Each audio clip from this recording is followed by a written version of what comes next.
여러분 안녕하세요. 오늘 영상에서는 관상 중에도 특히 그 재물복과 관련 있는 그런 부분을 몇 가지를 여러분들에게 설명을 해드리겠습니다. 동시에 그 관상 전략이라고도 해야 되겠죠. 재물복을 좀 우리가 기왕이면 좀 상승시킬 수 있는 그런 전략도 함께 설명을 해드리겠습니다. 관상을 볼 때 또 빠질 수 없는 게 얼굴에 난 점일 텐데요. 이미 제가 여름에 이곳에 그 점이 있다면 큰 재물복점입니다. 절대로 그 빼지 마세요. 라는 그런 제목으로 올린 영상이 있기 때문에 그 영상에서 충분히 그 설명을 드린 적이 있어서 오늘 영상에서는 이 점은 따로 그 설명을 생략을 하겠습니다.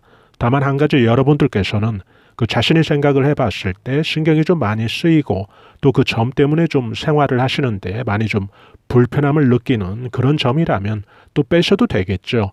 그 점이 비록 또 재물복을 뜻하는 그런 부위에 난 그런 점이라 하더라도 또 자신이 생각을 해봤을 때 큰 그 불편함을 느낄 정도라면 그 빼는 게 정답입니다. 그리고 그 정도가 아닌 단순한 미용적인 기준에서는 가급적 좀 재물복을 암시하는 그런 복점은 그냥 놔두시면 더 좋겠죠. 관상에서 우선 그 모발 부분 말씀을 드리겠습니다. 나이 들면 그 머리숱도 자연 적어지는데요. 그래서 신경도 많이 쓰이기도 합니다. 머리숱의 그 많고 적음보다는 그 머리카락이 그 강모인지 또 아닌지에 따라서 관상의 그 전략은 달라집니다. 강모인 경우에 머리카락이 좀 굵고 좀 힘이 있는 그런 경우에는 재물이 한 번씩 크게 그 터지듯이 그 기회가 온다고 봐야 됩니다. 머리카락이 좀 부드러운 그런 모발을 갖고 계신 그런 분들이라면 또 꾸준히 금괴포란처럼 작게 그 실속 있게 모아가는 그런 재물 전략이 더 유리합니다.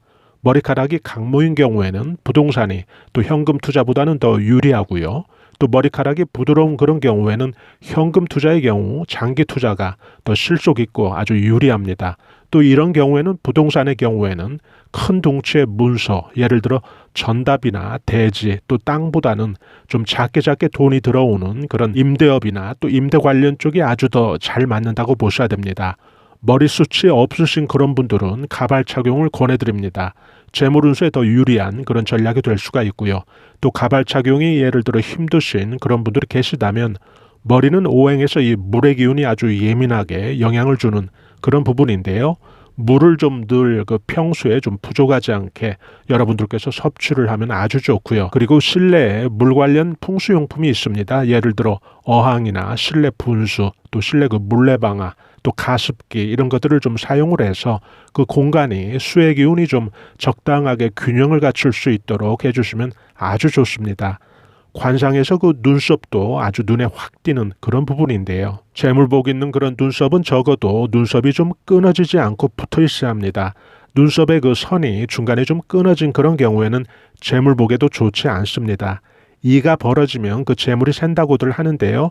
마찬가지로 눈썹도 마찬가지입니다. 이런 경우 여성분의 경우는 눈썹 화장이나 또 문신으로 보완을 하시면 되겠고요. 또 남성분의 경우에도 요즘 그 인터넷에 보니까요. 중소기업 같은 데서 그 아이디어 상품으로 나온 눈썹이 아주 잘 그려주듯이 그 머리 빗는 그 빗처럼 그렇게 눈썹을 좀 빗어주면서 더 그 눈썹을 풍성하게 보이게 만들어주는 그런 눈썹 라인을 그려주는 그런 제품도 나와 있더라고요. 그래서 이런 제품들도 또 참고들 하시면 되겠죠. 그리고 그 양미간이 너무 좁으신 분들이 있죠. 너무 그 눈썹 때문에 그 사이가 그 보이지 않을 정도라면 재물복에는 아주 불리합니다. 눈썹 사이가 그 닿을 정도면 제모 같은 그런 방법을 통해서 최소한 그 양미간의 공간은 좀 확보를 해 주셔야 됩니다. 공간만 확보되시면 되고요. 또 일부러 그 공간을 좀 굳이 넓게 만들 필요까지는 없습니다. 이마 부분도 그 재물복과 아주 관련이 많습니다. 특히 그 이마를 보면 그 사람의 재물복의 크기가 보인다고 봐야 됩니다. 이마 정중앙 그리고 그 측면 모두 이 재물복을 직접 뜻하기도 합니다. 머리숱 때문에 그 이마가 좀 많이 좁으신 그런 분들은 일부러 그 제모까지 할 필요는 없겠죠. 이 경우에 좀 무스를 사용해서 머리카락을 가급적 내리지 말고 최대한 그 세우는 식으로 한번 해보십시오. 그러면 이 경우가 그 재물복에 아주 유리합니다. 제일동포 그 실업가가 있었습니다. 그분은 아주 큰 재물복을 그 자수성 가듯이 만든 그런 분인데요. 이마가 그 아주 유난히 좁은 그런 분이었습니다. 그런데도 불구하고 남들 다 부러워하는 그런 재물복을 누리고 사는데요. 항상 그 머리를 그렇게 최대한 그 뒤로 빗어서 세우는 거죠. 이 방법, 특히 그 이마가 좁은 그런 분들은 강추하니까요. 꼭 해보시기 바랍니다. 관상에서 그 명궁의 중요성을 좀 살펴봐야 됩니다. 명궁이라고 한다면 그 양, 미간 사이라고 보시면 되는데요. 이곳 그 명궁은 늘 그 인위적인 주름이 없이 탄력이 있고 또 윤기가 있을 때 재물도통에 아주 유리한 그런 부위로 보시면 됩니다. 여기에서 제가 그 인위적인 주름이 없이라고 말을 했는데요. 나이 들면서 우리가 또 자연스럽게 생기는 그런 잔주름은 해당이 되지 않고요. 우리가 그 인상을 쓴다든지 혹은 자신도 모르는 채 자신의 어떤 신체 버릇 때문에 그렇게 생기는 주름이 있는데요. 이런 경우에 아주 안 좋습니다. 재물복 차원에서는 아주 안 좋다는 이야기죠. 요즘은 그 옛날과 다릅니다. 100세 시대가 되었기 때문에 그 평소에 남자분, 여자분 가릴 것 없이 그 피부 관리를 좀 평소에 잘 해놓으면 분명히 80세 혹은 90세 나이가 되어도 그 피부는 60세 피부로 살 수가 있습니다. 그리고 이 영상을 들으시는 분들 가운데 또 무슨 이유로 또 주름이 좀 많이 생기신 그런 분들이 계시다면 혹은 또 지금부터라도 관상 차원에서 좀 주름 관리를 좀 해보시고 싶은 그런 분들이 계시다면 또 그런 부위를 좀 마사지를 자주 해주시면 아주 좋고요. 또 심하신 분들은 이런 경우에 그 마사지 크림을 좀 바르신 후에 바른 채로 좀 주무시고 난 후에 아침에 좀 세안을 해보시면 아주 좋습니다. 지금 설명드린 이런 이유로 이마에서 또 중요한 부분인 관록궁과 또 복덕궁도 우리가 함께 살펴볼 필요가 있습니다. 이마 정중앙이 관록궁이고요.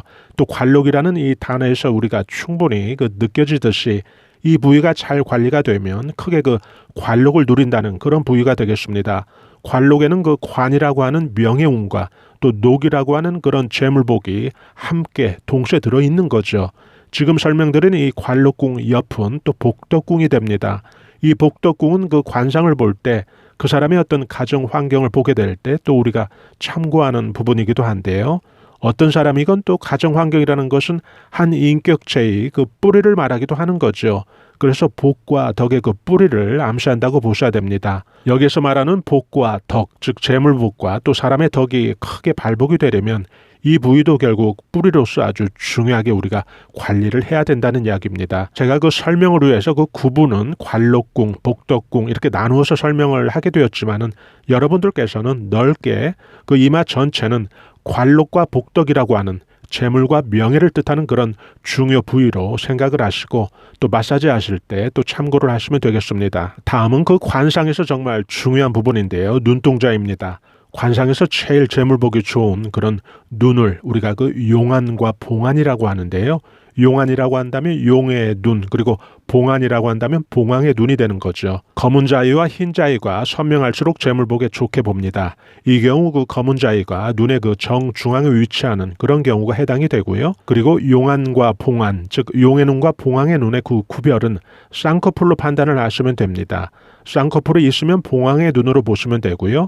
또 쌍꺼풀이 없이 지금 말씀드린 이런 특징을 갖고 있다면 그것은 용의 눈이 됩니다.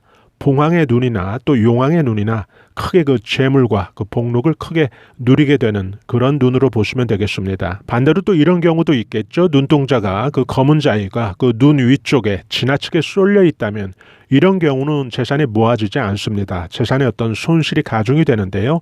재물복이 없는 또 눈동자가 됩니다. 여러분들도 거울 한번 보시죠. 지나치게 자신의 또 그 검은 자위가 또 중앙에 위치하지 않고 또 위쪽에 또 쏠려 있다면 좀 노력이 필요하다는 이야기죠. 이런 경우에 틈틈이 먼 산을 응시하신다든지 또 녹색을 자주 보시면 아주 좋은데요. 산이나 숲이 좀 가까이 있다면 또 산에 가셔서 멀리 있는 또 나무나 또 산을 반복을 해서 보면 아주 좋아집니다. 여러분들께서도 꼭 해보시기 바랍니다. 다음은 코입니다. 코를 보고도 재물복을 판단을 할 수가 있습니다. 코가 오행이 토인데요. 이 오행토는 재성, 즉 재물운수를 상징합니다. 관상에서는 재물운과 또 성격을 판단하는 그런 부위로 참고를 하는 부분입니다. 여기에서 그 우리가 또 착오하기 좋은 그런 부분이 있는데요. 여성분들 그 코를 세우실 때 무조건 그 높은 게 좋은 게 아닙니다. 관상학에서는 콧등이 지나치게, 또 여기에서 지나치다라는 뜻은 주변 부위와 좀 비교를 하는 거죠. 균형미를 좀 깨트리는 그런 과하게 좀 올려 세운 그런 코는 재물복이 오히려 좀 약하다고 판단을 합니다. 코의 그 구멍의 크기가 지나치게 큰 경우도 재물이 잘 모아지지 않는다고 합니다. 코의 구멍이 옆 사람이 보기에 좀 과하게 그렇게 커 보인다면 또 재물복의 전개에서는 좀 불리하다는 이야기죠. 지나치게 코의 구멍이 넓게 그렇게 보이는 그런 분들이라면 코가 그 오행토입니다. 그래서 틈틈이 시간 나실 때 자칫 그 약해질 수 있는 이런 오행토에 좀 안정적인 그런 에너지의 충전 차원에서 불의 기운을 좀 넣어주면 아주 좋습니다. 생활 속에서 할 수 있는 그런 전략으로는 일출 사진을 여러분들께서 작은 액자에 담아서 집안 같으면 거실이나 책상, 또 사무실 같으면 또 사무실 책상 위에 또 올려두시고 늘 좀 가까이 시간 나실 때마다 좀 쳐다보시면 아주 크게 보완이 됩니다. 복이 들어오는 재물복이 넘치는 그런 코는 콧등이 좀 곧아야 되고요. 또 코 끝을 그 준두라고 부르는데요. 이 준두가 좀 가지런하면 아주 좋은 복코가 됩니다. 그리고 엄지와 검지를 사용을 해서 코 양옆을 좀 눌러보시죠. 그 코 양옆을 우리가 그 손가락으로 콧구멍을 막는 그런 동작으로 좀 엄지와 검지를 사용을 해서 누르게 될 때 이때 그 부위를 우리가 난초, 난자를 써서 난대라고 부르는데요. 살짝 그 부위를 좀 눌렀다 뗐다 했을 때 좀 힘이 있고 또 탄력이 있으면 이것은 아주 큰 그 재물복을 가지고 있는 재물복호라고 이야기를 합니다. 관상이라는 게 대개 그 육안으로 살피게 되죠. 그래서 우리가 이것을 찰색의 과정이라고 말을 하는데요. 대부분 또 이런 과정을 통하는 경우가 대부분인데요. 반대로 이 코는 의외로 좀 육안으로 보는 것과 동시에 또 우리의 그 손의 촉각으로 또 눌러봄으로써 재물복이 있는지 또 없는지를 살펴본다는 이야기니까요. 또 가족들이나 또 자녀들에게도 또 이런 정보는 좀 작게라도 도움이 될 것 같은데요. 관상에서는 각 부위의 그런 모양뿐만 아니라 공통적으로 또 아주 중요하게 보는 그런 부분이 있습니다. 바로 그 빛을 보는 거죠. 그 살색을 보는 건데요. 윤기가 있는 그런 살아있는 그런 색이 가장 좋은 그런 재물복이 있는 그런 부위로 우리가 이야기를 합니다. 모든 부위가 마찬가지고요. 이렇게 중요한 그 살색에 또 직접적 영향을 미치는 것들이 있죠. 그래서 재물복에 유리한 그런 살색을 만들기 위해서 과일과 채소, 생선, 또 유제품 이런 것들이 아주 크게 도움이 됩니다. 물론 그 숙면, 우리가 하게 되는 그 숙면도 아주 중요하고요. 멜라토닌 분비가 왕성할수록 유리합니다. 잠자리는 어두울수록 좋습니다. 어떤 이유로 외부의 빛이 좀 새어 들어오는 그런 침실 조건이라면 수면 안대를 좀 적극적으로 추천을 해드립니다. 관상에서 그 입을 통해서도 재물복을 알 수가 있습니다. 입술이 가지런해야 재물복이 있는 입이 됩니다. 입술이 가지런하지 못하고 살짝 좀 틀어진 그런 경우에는 재물도 잘 모아지지 않습니다. 그리고 그 일종의 그 틱장애라고 해야 되나요? 틱 증후군이 되겠죠. 말하기 전에 그 입이 좀 실룩실룩 이렇게 움직이면 이런 경우에도 관상에서는 그 재물복이 약한 그런 입으로 봅니다. 입술색은 주홍색이면 제일 좋습니다. 주홍색 입술을 또 여러분들이 가지고 계시다면 식복과 재복이 좀 끊어지지 않는다고 보셔야 됩니다. 다음은 귀를 살펴보겠습니다. 관상에서 좋은 귀는 두텁고 단단하고 길고 또 귓바퀴를 보시면 그 선이 그 분명한 그런 경우가 있는데요. 이런 경우에 아주 좋죠. 그리고 뭐든지 좀 지나치면 좋지 않은 게 이 귀에도 해당이 됩니다. 그래서 귀가 너무 단단하면 좀 지나치게 단단하면 이런 경우에는 또 재물복이 약하게 판단을 합니다. 귀 높이도 중요합니다. 귀의 높이를 보면 또 재물복을 알 수가 있고요. 귀의 높이는 눈의 높이보다 2치 정도 높아야 복이 있는 그런 귀로 이야기를 합니다. 2치라고 한다면 거울을 봤을 때 그 귀의 높이가 좀 눈동자 높이보다 좀 살짝 높은 그런 정도를 말하고요. 이런 높이가 되면 늘 좋은 운세가 이어지고요. 의식을 그 풍족하게 누리고 살게 됩니다. 귀가 너무 힘이 없으면 이런 경우에도 재물이 잘 모아지지 않습니다. 귓밥의 모양은 봤을 때 그 구슬이 맺혀 있듯이 보이면 아주 좋고요. 그리고 개화된 꽃이 연상이 되듯이 귓속이 뒤집혀진 그런 귀는 재물복이 좀 약하게 판단을 합니다. 귀의 높이가 항상 그 눈의 위치보다 높을 필요는 없습니다. 또 이런 경우도 있거든요. 예를 들어 귀의 그 높이는 눈의 위치와 그 수평이 되고요. 또 그 귀의 아랫살이라고 하죠. 그 아랫살이 좀 두둑한 그런 귀는 복귀가 됩니다. 크게 그 부귀를 누리면서 살게 되는 그런 재물복이 아주 좋은 그런 귀가 됩니다. 이런 경우에 또 빚까지 그 살색의 그 빚까지 좀 윤택이 난다면 이런 경우에는 아주 좋은 그런 재물 복귀가 되는 거죠. 오늘 여러분들과 함께 그 재물복 생기는 관상에 대해서 함께 알아봤습니다.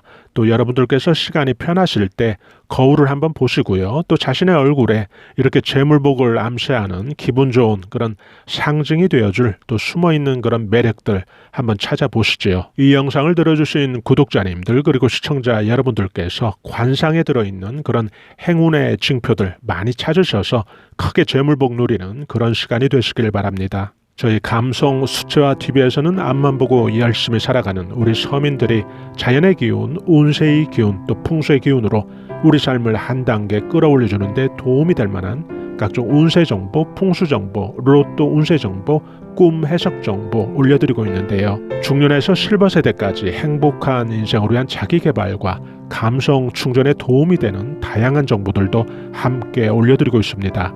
좋아요와 구독으로 또 이런 정보들을 실시간 편리하게 여러분들께서 받아보실 수 있으니까요.